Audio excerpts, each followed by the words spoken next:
ज्यांच्या अटकेने मुघली सल्तनत आनंदी झाली, साखर दंडात बांधलेले आमचे संभाजी, साखर दंडात बांधलेले आमचे संभाजी बघून औरंगजेब समोर येतोय.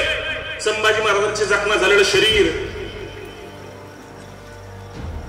रक्त मारुतीरायांप्रमाणे जसं मारुतीरायांच्या अंगावर शिरतो तसं रक्तानं रक्त बंबाळ शरीर, अंगावर जखमा आहे, छिन्न छिन्न शरीर, बघितलं जात नाही असं शरीर.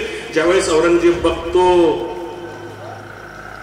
बघितल्याबरोबर गुडघ्यांवर बसतो आणि स्वतःच्या अल्लाच्या नमाजा आणि रुकाबाता म्हणायला लागतो की अल्लाह शुक्रिया, ये काफिर का बच्चा अल्लाह.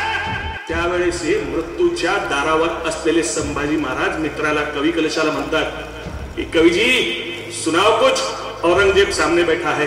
त्यावेळेस कवी कलश म्हणतो कि राजन राजन तुम हो साचे, क्या खूब लड़े हो जंग, देख तुम्हारा तेज तगत तेजत औरंग.